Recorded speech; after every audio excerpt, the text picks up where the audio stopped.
Our waltersegal story really starts here, with the building of a temporary structure in the garden of his home in Highgate. Named the Little House in the Garden, it was constructed in 2 weeks at a cost of £800 to serve as a temporary home whilst he built a new modernist house at the front of the plot. In a relatively small area, he designed everything that the modern family would need to feel comfortable during the works on the main house. As part of the planning process, Walter devised a few simple steps to follow. Here is a general layout of the building. I have observed that some designs have the floor joists resting upon the beams rather than being set between as shown. Obviously the heights of the floor to ceiling would need to be adjusted. The main design centres around a modular or tartan grid of 600 by 600 millimeters. From this the layout is decided, and then the placement of the columns. This will then correspond with the foundation pads. The maximum distance between the posts is 6 squares or 3.85 metres. If we check some span diagrams, you can see that that fits in with acceptable limits for C16 timber. Next we draw in the post locations within the grid to fit in with our final design. From the initial diagrams, Walter produced elevation drawings, frame designs, joist layouts, roof plans and sectional diagrams. Calculations for building control, material lists and building instructions were then laid out afterwards.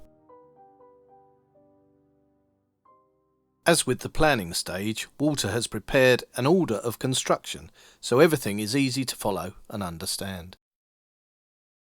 So first up is the foundations. A rather minimal affair of concrete pads, generally 600 by 600 by 900 deep. The edges are lined with paving slabs and the middle section is filled in with gravel just to stop weeds coming up. The frames resemble a medieval barn-like structure with 200 by 50 timbers simply bolted together. The legs of the post can obviously be cut according to the site conditions so that different variations in height can be accounted for. When the frames are made, they're simply lifted into position and they can be moved around on the pads until they're in line with the modular dimensions and are completely square. So here's a quick sketch of the process. So basically the frames are made in order, lifted into position by your burly friends or fellow builders, and then they're braced in position once the locations are set. As the frames are only strong in one direction against the forces of the wind, Walter has cleverly incorporated a St Andrew's cross bracing at each level, usually positioned at a convenient point in the centre of the structure within an internal partition or wall. Once the frames are in position and firmly braced, the roof is added. This is to provide shelter whilst the rest of the build is completed.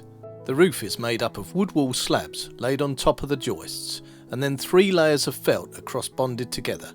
At the edges there is an angled fillet. As you can see, the felt is free to expand and contract, simply held in by a wooden capping. The roof is then covered with a layer of shingle or sedum to weigh it down. Next, the floors are added to provide a solid platform for building the external walls. Tongue and groove boards are used just in case the structure is not weather tight. We've assumed that ready-made windows will be used, so once these are fitted, the building of the internal structure can begin. The internal walls are a sandwich of exterior board, Woodwool insulation and an internal finish which could be plasterboard or some kind of waterproof layer if it is to be fitted in a bathroom. These are simply held in place with wooden battens bolted through inside to outside and form the unique look of these buildings. Next, the construction of the internal walls can begin. These follow the modular grid, and Walter had designed a catalogue of elements showing various junctions. Doors were usually 600 or 1200 wide to fit in with the modular grid layout. Here are a few examples of those typical elements covering external walls windows, partitions and door openings. Everything was well planned and simply put together. Finally, the ceilings are constructed. These are simply 600 wide boards held in place with battens.